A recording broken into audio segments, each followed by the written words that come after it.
And it's 10 a.m. right here in Lagos, Nigeria. Good morning, good evening. Wherever in the world you're watching from, it's Business Morning live on Channels Television. I'm Ladi Williams, and it's great to have you join us. Let's take a look at what's happening with the oil market now. We see oil prices rose in early trade today after Saudi Arabia suggested the Organization of Petroleum Exporting Countries could consider cutting outputs, though bearish economic signals from central bankers and falling equities also weighed. U.S. Crude futures rose about 34 cents to $95.23 a barrel, while Brent crude futures rose 51 cents to $101.73 a barrel. Both crude oil benchmark contracts touched three-week highs on Wednesday after the Saudi energy minister flagged the possibility of cutting production. OPEC sources later told news homes that any cost producer group and its allies, known collectively as OPEC Plus, are likely to coincide with a return of Iranian oil to the market should Tehran secure a nuclear deal with world powers. And Tier 1 financial institution, Zenith Bank, released its half-year audited financial results for 2022, sustaining its growth trajectory amid a challenging economic environment. Gross earnings grew by 17% from 346 billion naira in the first half of 2021 financial period to 405 billion naira in the corresponding period of 2022. Let's drill down on these earnings now with Mr. Ebenezer Onyago, Group Managing Director, CEO, Zenith Bank, join us via Zoom. Great to have you on the program. Thank you, Ladi, for having me on. Yeah, so quite impressive earnings there, but did it meet your expectations? Thank you very much. To ask if it met our expectation is relative. One thing is certain, we achieved double-digit growth in gross earnings, which we haven't been able to do in the last 5 years. And again, what you see as the result we have achieved consistently is in line and in keeping with the legacy of our founder and chairman that built a strong pedigree and that track record of excellence performance. So in terms of asking whether it met our expectation, I would say yes and no. Yes, in the sense that we're able to achieve double-digit growth. No, in the sense that in terms of our expectation, we want to achieve much more. The biggest competition we have is within ourselves. We are not competing with the market, even though by virtue of us competing with ourselves, we tend to dethrone and displace incumbents.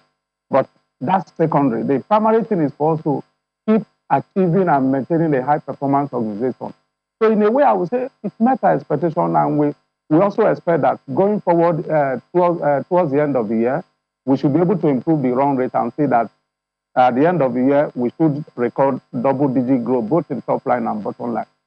Quite interesting. And you also announced dividends about 30 kobo for every share of 50 kobo held by shareholders.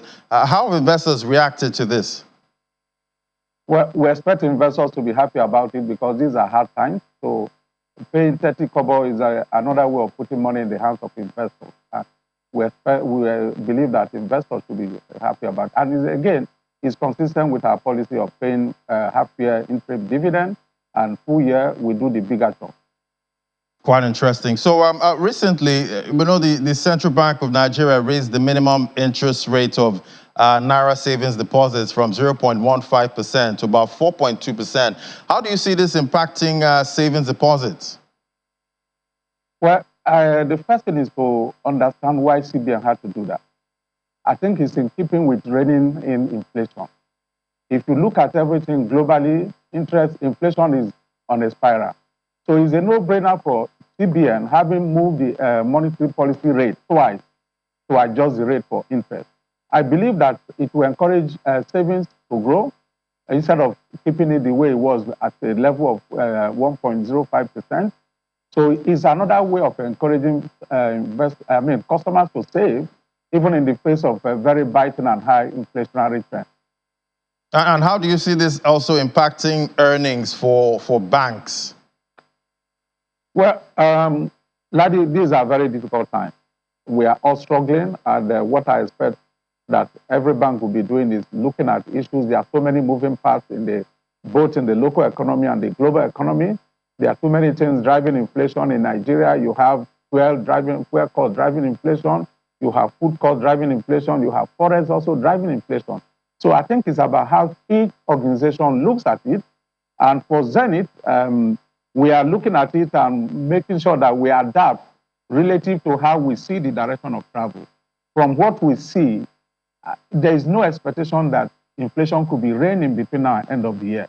So what we are doing is steadily adjusting our operating model and profile to ensure that we remain relevant. We are able to offer the same kind of services and value to our customers without undermining our margin.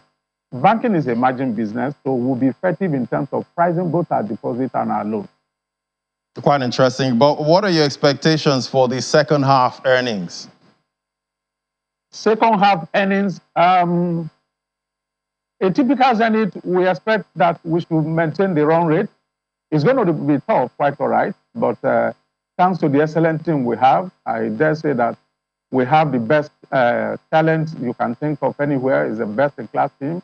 We have a team that is quite committed, dogged, rugged, and very audacious in taking on bold initiatives. So on the back of that, and given our pedigree and record of delivering exceptional service, we should be able to close the year on a strong note.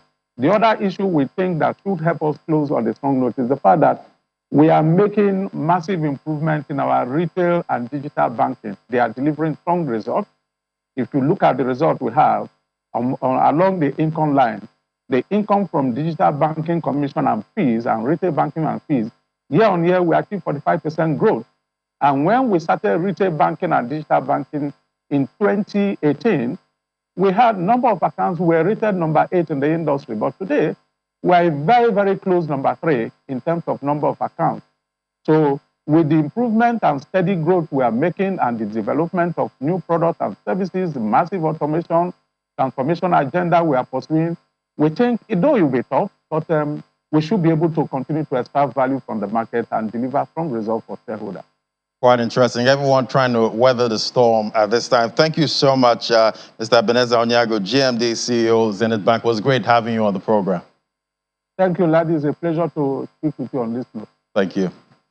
All right, now, so after the break, we look at developments in Nigeria's ports as other African countries gear up for AfCFTA trade. That's in a moment. To stay with us. This is Business Morning.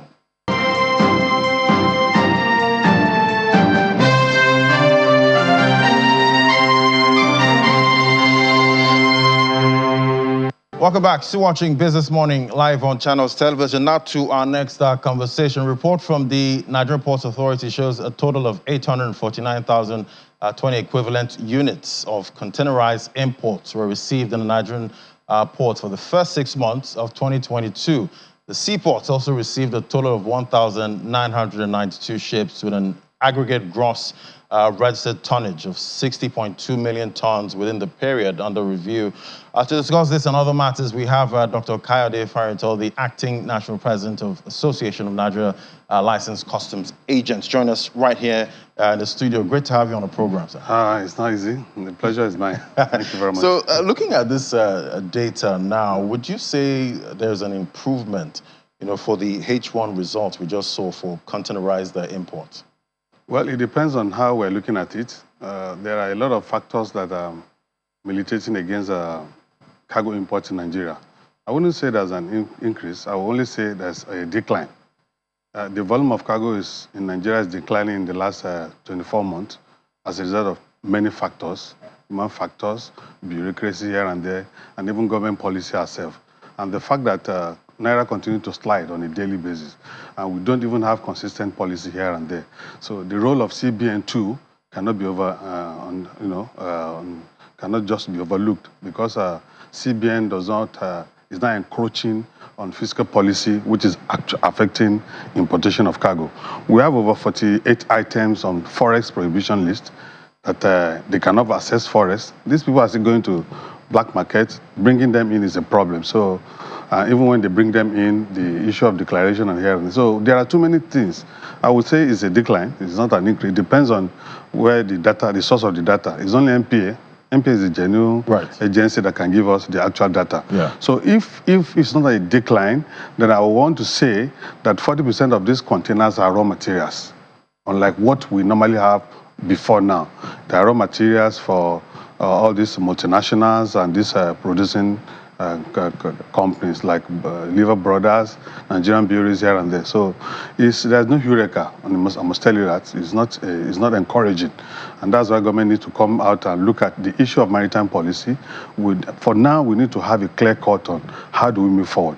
Harnessing our maritime industry, Nigerian government can make billions of naira, but now it's undertapped, and that is very, very bad. Potential as usual, I guess. But I learned yesterday your association visited the Lekki deep sea port and appealed for a provision of freight forwarders village for customs brokers. So I'm wondering if this is actually, if you move ahead with this, what can we expect? If you look at now, before now, Nigeria has lost over 45% of our cargo to Lome, because they have deep sea port there, and we do not have that. The draft in Nigerian seaport now is about 12 meters, meaning that when you have heavy vessels, they come back on our waterways. Lekki Deep Sea is a very good project that can bring in over 14.5 meter, and to the even extent of 16-meter draft. That means very heavy vessels can call on our waterways. So it's an encouragement, and it's an investment that is about $1.5 or $1.6 billion. So we have significant role to play. When you bring in this cargo, who does the clearing? The freight forwarders and the custom broker. So we need to look at it. We wrote to them and said, let us look at your facility. It's going to be a model port.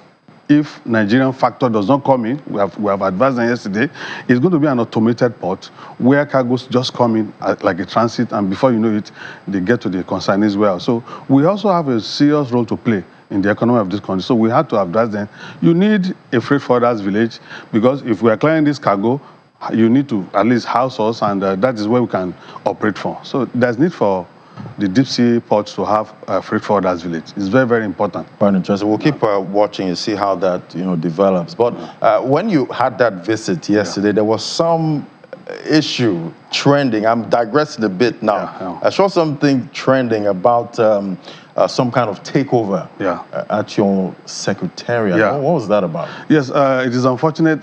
Yesterday was a day that I don't want to remember. I was very sad. ANACA is a professional body, and it belongs to professionals. We were on a national assignment, and to see how our members will be better off. Some of our members who have been expelled from the association, they were actually our former Board of Trustee members. Their tenure expired, and when there were a lot of illegalities and misdemeanor, there was a NEC meeting. NEC comprises of all associations from the north, south, and east and west, and they took a decision that they should be expelled. We were on that road when we learned that they broke into our secretariat under the guise that they have a letter from the Commissioner of Police to have a meeting in our secretariat. And unfortunately, when this thing happened the last time, we made the CP to know that we're in court with these people, and there's a judgment, even a court judgment, that said that this thing should be implemented. There was a directive from the CG and from the IG of Police that these people should be tried, but unfortunately, the CP of Police, watered it down and, played to the gallery. I wouldn't want to blame him. What he was trying to do then was to do a kind of alternative dispute resolution, and he tried it, and we gave them our conditions, what we can allow. And the man said we should liaise with his area commander. So we have two police officers 24/7. At our national secretariat. So for them to have now encroached on that secretariat, break in the key, and forcefully have access to our secretariat, looted a lot of things, and even spoiled a lot of vehicles, called for question. And that is why the CP of Police has questions to answer. These are Lilliputians who are sitting on the giant on the shoulder of a giant. If not for the fact that they are using state machinery, you know what it will cost. And as I talk to you now, because our members are already calling from every nooks and cranny that they are coming to that secretariat. If there's any breakdown of law and order, I don't know what the police will have to say or what they want to tell Nigerians. So that mistake actually is from the CP of Police for Lagos State, because by virtue of his position as an umpire must make sure that he oversees everything and there's no breakdown of law and order. I guess we'll also be getting reactions. Yeah, I hope so. But it's very, very unfortunate because it just looks as if somebody is now going to the CP of Customs saying that they want to have meeting in China's property. The first question, if I were the CP, to ask is that, are you now saying that there's nobody in Channels that is actually occupying that office? So these are the things, the due diligence was not done, and these people now capitalize on that and, brought outside policemen that cannot even be identified, So I'm guessing this is some kind of political issue, but I hope it gets resolved so that you guys can carry out. It has because we have a mandate, and that our tenure expires next year, April, because it's not a 5-year tenure, single tenure for any executive the term of the association. Okay. So we just want to employ the CP to ensure that it does the due diligence. This is a period that is very, very delicate in our political edition. People who have ulterior motive may want to give him wrong information on issues like this. Let him go a step further by doing the finding. That's why he has his area commander and the DPOs who that will relate to on a daily basis. And unfortunately, he has his men that they are posted to our secretariat. So I don't want to believe that we're in Banana Republic. That is where things like this will happen. We're in national assignment, we're not at the secretariat, and we just saw all this embarrassment. I hope this gets resolved as soon as possible. But let's move to another quick matter now. Yeah. I saw that Ghana and 7 other African countries have already moved ahead, with the first AFCFTA trade, under the trade agreement. Yeah. Quite interesting. They're moving ahead, at fast pace. But what do you think Nigeria should be doing now to accelerate? What Nigeria should be doing is consultation, which we are doing. I'm a member of the National Committee that this woman, barrister, I've forgotten her name, she's representing the federal government. All we have to do is to make sure we speak to the various government agencies, which they are doing. After committee is coming up with a lot of idea, we need to know which agency issues certificate of origin. And the federal government has actually given that to, I think, Federal Ministry of Trade and Investment to issue certificate of origin. So when it comes to the issue of African Free Trade Continental Agreement, I want to advise government to, if it is possible, let us create a committee or a ministry, rather, for that particular, because if care is not taken, Nigeria will be turned to a dumping ground. So that we dot the T's and cross the I's. Because a lot of things, we are signatory to that convention, and whether you like it or not, African countries will start bringing goods into that country, and you cannot tell them no. So there are too many issues, before you know it, we have an anti-dumping law, even in UK, that was used, and even despite the fact that UK was a member of the EU then, there are a lot of things that UK will tell you is not possible. So we need to dust the T and cross the I by having a ministry that will oversee this particular, because it's a very lofty thing that will happen to African countries. But how prepare are we? The freight forwarders on our part, we are prepared to receive any goods from any place, part of the world. But what we do not want is a situation where our economy will suffer when Nigerian economy becomes a dumping ground. Right. It'd be good to see us actually, pull out some trades under that agreement, and the whole of Africa actually taking the agreement seriously. Thank you so much, Dr. Kayode Farinto, Acting National President, ANLC. It was great having you today. Thank you, Tom. Thank you. All right, so after the break, commodities market update is next. Do stay with us. This is Business Morning.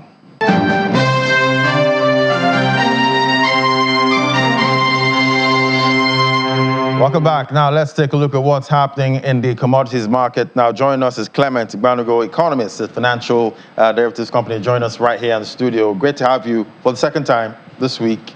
And the last time we spoke, I know oil prices were still below $100, talking about Brent. And this morning, it's back above 100 again. The volatility continues in that market. I want to see oil prices down for energy costs for that reason, even though I know, Nigeria needs that. We need that money. How you seeing it? Yeah, fine. Yes, last time we had that sentiment that the oil price will still bounce back. Of course, you know that the oil pricing for today is for October delivery, so it's future prices. So it is largely dominated by sentiment, speculations, and all that. Basically, there are 4 things that drive oil price. demand-supply conditions, but then you have the hedgers, the speculators, and then market sentiment. Now, you see that statement you made reference to the other time by the Saudi Arabian energy minister is still driving sentiment in the market, because now it's very clear that these guys, the OPEC Plus, they can come together and say, we're not going to increase supply. And so people are now expecting that there could be a supply tightening. And of course, you also know that within the domestic market, there are still expectations that supply may not increase that much. And so you see the U.S. Stockpile, based on the report released for last week, declined by about 0.4%. And that is actually giving investors that mindset that there could still be demand, supply tightening in the offing. Right, and with that output tightening actually, coming into play. Supply tightening, yes. Supply tightening at this point. Yeah. All right, I see also that Nigeria aims to raise an initial $10 billion in funding to implement its energy transition ahead of COP27. How are you seeing it? Yeah, that's great news. I think a lot of great things happening these days because Nigeria really needs the energy transition. We'll take it two ways. One is energy. Number two is climate change. Now, for energy, of course, you know where we are. Since 2015, when the global community set the Sustainable Development Goal, the Goal 7 said we want to ensure that there is access to reliable and modern energy by all by the year 2030. And every global community, every country in the world committed to it. In fact, as at that time, the number of persons without access to electricity was estimated at 1.02 billion. As at now, it's below 733 million. But we have a different case in Nigeria. As at that time, number of persons without access to energy was 75 million, but today it's 95.9 million. So you see that Nigeria has a bigger problem with energy. But that on one side, in terms of climate change, is something that affects everybody in the world. It's about global warming. And Nigeria made a commitment. Of course, you know, the Paris Agreement, which Nigeria signed to, and Nigeria submitted its nationally determined contribution to reduce carbon emission by 20% relative to 2015 level. And last year, they just upgraded it to 47% relative to 2018 level. But then, how do we finance it? Because the major issue with the climate change mitigation and adaptation is financing. And you remember the Prime Minister of Barbados at COP26 yes, making that frantic call, because the big boys, the developed economies said, oh, we're going to contribute, we're going to finance developing economies. We are setting aside $100 billion annually. But they kept reneging on that commitment. Because the truth is, China is contributing 29% of global carbon emission. USA 14% of global carbon emission. What is Nigeria contributing? China remains the top. And yeah, of course. African countries have 10.5 gigatons of carbon emission. Nigeria is just 0.23. So if there will be climate justice, then there must be a financing from these people that are contributing much more. Because the problem is that the climate change is affecting everybody. Right. And so for Nigeria now to begin to make that move, we have a climate change law that was just last year, 2021, all right? So that move is a move in the right direction. $10 billion to start with. What do you think they'll be spending on? Yeah, it has to be spent on energy transition, basically renewable energy, because you are now moving to modern energy. Now, basically, you see that we have about 4,000 megawatts supply of power, but that is majorly through methane gas, which is part of the fossil fuel issue we're talking about. So if we must move, if we must transit to clean energy, to save energy, then we must invest in renewable energy.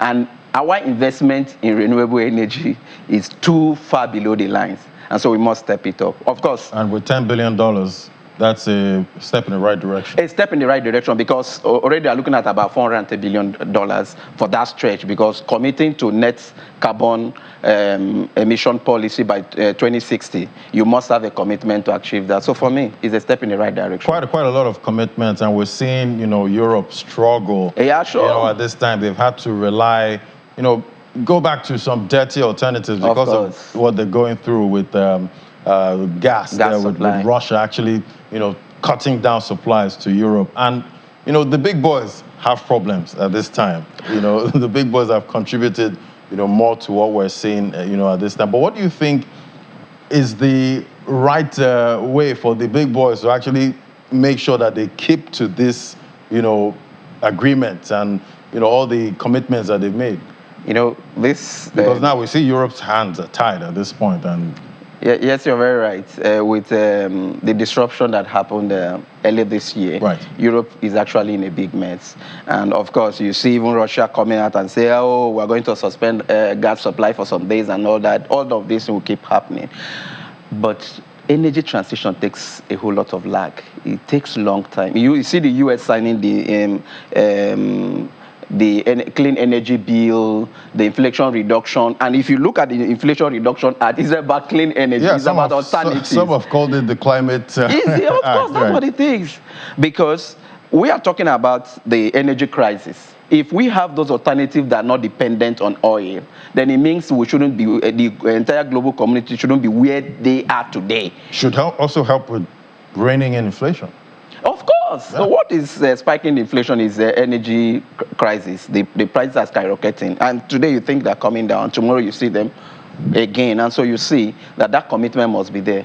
But we in Africa, we in Nigeria, how do we key into that commitment? Financing becomes an issue. And that is why they will have to contribute. Of course, you look at what is happening to agriculture. Climate change is already here. But in Africa, you discover we don't have all of that commitment to climate change. Why? Because we cannot finance that transition because it's renewable energy is very costly. And we're struggling with revenue at this time. Struggling with revenue. The federal government. Oil price $101.4 today. We should be shouting Hosanna, more revenue, right? But remember, subsidy is biting. Yep. The same old bites. You see. So Nigeria needs to do much more to stay on course. Step up. Another news there, I see that 4 major oil companies have agreed to end the U.S. lawsuits that they sought to enforce a multi-billion-dollar arbitration awards against Nigeria State's owned oil company. Shall we celebrate now? For us, it's not a surprise. You know that lawsuit has started as early as 2011. Right. And about 4 of the IOCs are actually involved. Some started 2015, depending on when they entered into the fray. And it has been the NNPC at that time taking much more than they should from the oil production sharing contract. Now, but by the petroleum industry bill that was signed last year, there's this commitment that all of this fracas must be ended in 1 year. So we expect that they have to begin to come to the tables to make sure that this ends in order to make sure that there's full implementation of the PIA.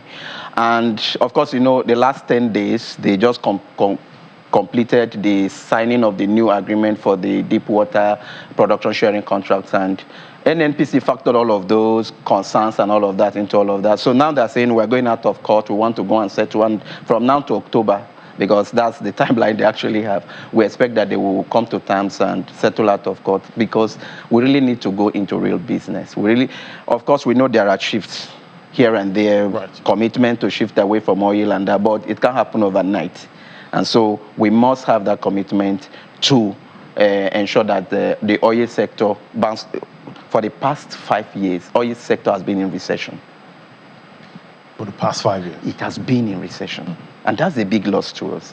So whatever that can be done to revamp that sector needs to be done. Whatever it takes to be done, it has to be done. And also diversification, that would also really help at this point. That's key, because it's the non-oil sector now that should carry the economy. Exactly.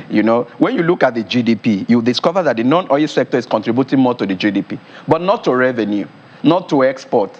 So I think we need to do much more. Our problem is much more of structural constraint, all right? And so we need to do much more to non-oil export. We have a whole lot of policies here, and they're trying to restrict import.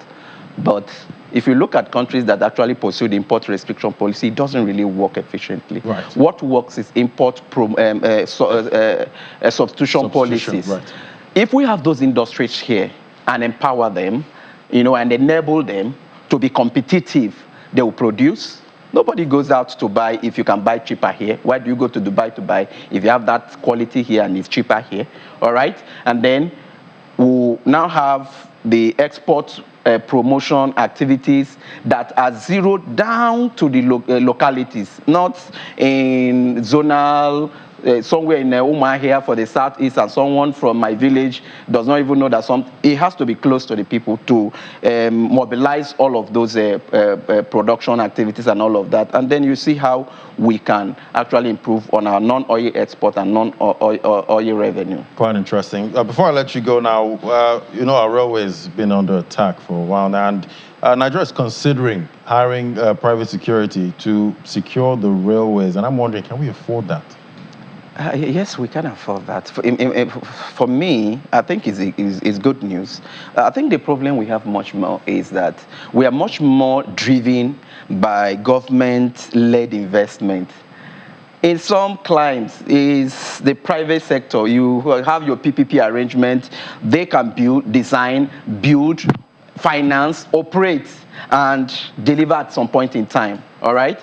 And so you can't build such infrastructure as rail and there is no protection, and you have problem of insecurity. So government coming up to that and say, oh, we want to engage private security to man our rail line is a step in the right direction. Look at what happened in Kaduna Abuja rail.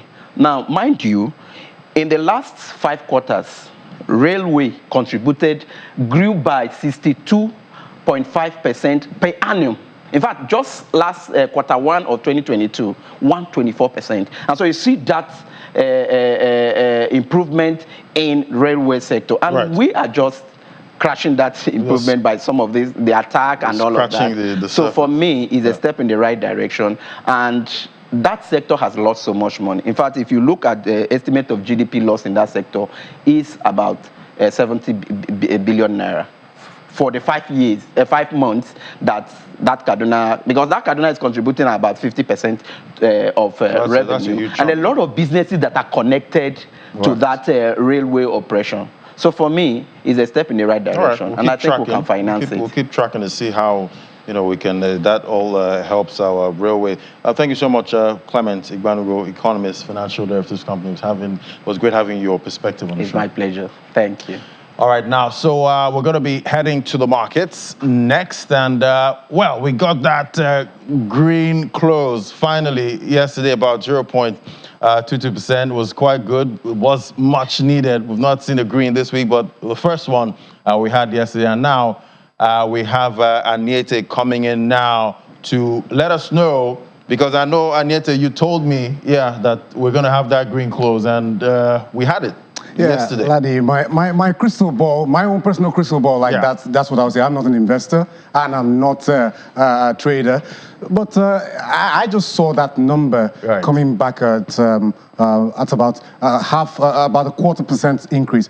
And of course, that's because when you take a look at the market, Tuesday's trading was the bloodbath. Yes, it was what you call it a bloodbath. So it's not surprising that some investors would be keen on taking advantage of some of those price pick up on some cheap stocks. Exactly. But before we go to the equities market, let's go straight first to the fixed income market. And yesterday there was a primary market auction conducted by the Central Bank of Nigeria. So the market was mostly quiet. Our investors' attention was mostly focused on that primary market auction. So now at the same time, when you look at the fixed income, the bonds market, it turned bearish. But taking a look at this board, the concentration was mostly on the 27th of March 2050 paper, which had 4 deals at a total value of 590 million units. Then the total number of deals carried out on that market was 13, and the worth, the value was 3.53%, 3.53 billion naira, excuse me. So now let's flip over to the OMO market. How did it turn out at the end of Wednesday's or midweek trading session? Total number of deals carried out on the 24th of November 2022 paper was 7 deals worth about 8.4 billion naira. And then the second one is 22nd of February 2023 paper, which had just 2 deals, cumulative 9 deals. Over to the other market, the central bank special bills, and the total number of concentration there was 19th of September 2022 paper. So now let's take a look at how that market, the primary market auction, the central bank offered a total of 295.5 billion worth of instruments, and then of course they sold exactly the same amount. At the same time, the stop rates at the were on the three tenors. That's the 91-day, the 182-day, as well as the 364-day paper. They all increased. 91 days was up by 4%, up from a previous 3.5%. The 182-day paper was up by, it climbed to 5%, up from 4.5%, while the 364-day paper increased all the way from 7.45% to 8% at the close of midweek trading session. Then, still talking about the money market, the overnight lending rate, it increased to 15.0% following depressed system liquidity, and then it closed at a net short position of 160.02 billion naira. So that's that for that market. Now let's move over to the Nigerian Exchange Limited. There you have it, 65 billion naira in terms of value, which is an increase from what we lost. What we lost on Tuesday was approximately 462 billion naira, but we were able, or the market was able to recover about 65 billion naira at the close of midweek trading session. There you have it, the all-share index back in the green, 0.25%, but still within 48,000 level, which is lower compared to what it started the week. Today, Thursday, so we will be taking a look at how the market, performs today. Now, let's look at the sectoral performance. There you have it, all the way from what you saw in the previous day, the last 2 days, it's been in the red. Most of the red, or what you call the bears, had been dominant, but here you have it, it's back in the green arrows all the way. And then you can attribute this particularly to Bua Cement, which it was already in the red. But now to give us more analysis on the markets, let's talk to Oluwaseun Arambada, who is an equity analyst at FBN Quest Merchant Bank. Thank you for joining us, Oluwaseun. Thank you for having me. Good morning. I'm sure some of you traders might be, you're heaving a sigh of relief from the about the 0.25% rebound, in contrast to what we had on Tuesday. Now, can you tell us, well, we know that yes, the big boys were the main losers in Tuesday's trading session, but yesterday one of them was able to get the market back in the green. So can you give us highlights as well as the dividend announcement on 2 banking stocks? Okay, thank you very much. Okay, so like you mentioned, we saw the market, gain some ground yesterday after the steep decline that we saw on Tuesday. Well, Tuesday's decline, like you rightly mentioned, was due to sell-offs on heavyweights. We saw declines across Dangote Cement. Dangote Cement lost about 5%, on the day. We also saw decline on Seplat, decline on Bua Cement. And when you look at these names, I mean, we are talking about close to 50% of the market capitalization. Look at Airtel. Airtel traded flat, on Tuesday. So when we have major activities on counters like this, it's not surprising to see these stocks call the direction of the market. Okay, thank you, Oluwaseun. I think we'll keep our eyes on the market and see how it turns out at the close of today's trading session. So right. That was Oluwaseun Arambada, equity analyst at FBN Quest. Right. So, Ladi, but what's your crystal ball telling you for my crystal today? ball, I think I need to get a handkerchief to wipe it much more. Please wipe I'm not a gypsy at the same time. Right. I must clarify. But I think the market will still maintain another uptick. That's my own projection for the market. Another uptick. I'll be watching out for that. Thank you so much, Anita. All right, now after the break, we head to London. That's in a moment. Just stay with us.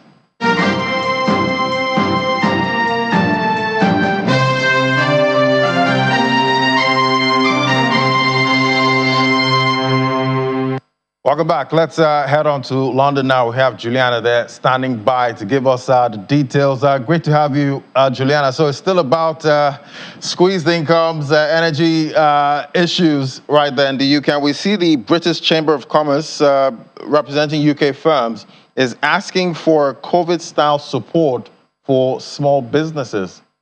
What are you hearing about that? That's right. Good morning, Laddie. The British Chamber of Commerce, they have written to both candidates vying to be the successor of Prime Minister Boris Johnson, that's Liz Truss and Rishi Sunak, basically outlining a 5-point plan to try and save businesses as this country goes through a pretty crippling time at the moment. As you said, the cost of living crisis in the year of the squeeze is really taking a hold, and we're expecting tomorrow Ofgem, the energy regulator, to increase that price cap from £1,950 to £3,500. Now, the issue for businesses here in the UK is they're not protected by a price cap. So even though the one here in the UK has gone up tremendously over the past few months, if you're a business, there is no protection. Your energy bills can be as high as the wholesale market dictates, which is why the BCC are asking the government to get involved. And as part of the 5-point plan measure that they've spoken about, they said that there should be cash grants similar to what we saw in the furlough scheme, which was pretty successful a couple of years ago in the heart of the pandemic. They're also asking for a cut in VAT to about 5%, and they're asking for more powers for Ofgem, the energy regulator, so they're able to dictate just how much businesses can be charged for their energy supply. And I think this message from the BCC follows the call that we heard yesterday from the Confederation of British Industry. They are a very influential business group here in the UK. They speak on behalf of about 200,000 businesses. And according to their recent survey, more than half of these businesses say they just don't think they're going to be able to stay afloat in the next couple of months. Not only are their energy bills too high because of the cost of living squeeze and the fact that inflation is at 10.1% in this country at the moment, a fresh 40-year high, people are just not spending as much. So it's difficult to keep wages at a pace and keep your employees happy. It's difficult to keep the lights on, and it's difficult to invest. So they're urging Liz Truss and Rishi Sunak to do more, and it'd be interesting to see whether or not they're going to heed to this cause, because both of the candidates have very different issues or very different options as to how they're going to try and solve this economic crisis. But we're not going to know until the winner is announced on the 5th of September. Yeah, we'll be watching out for the winner. We also saw that UK car production also rose, but there's still concerns about the energy crisis. Absolutely right. As I was saying, the energy crisis is hitting everybody, particularly businesses, because they're not protected by this price cap. But there has been a little glimmer of hope, which is why today the Society of Manufacturers and Motors announced that in the month of July, year-on-year car sales rose by 8.6%. So I believe about 56,000 vehicles were produced in the month of July. This is obviously really important because there was such a tumultuous period for car production in this country this time last year. Remember that term, Laddie, a pingdemic?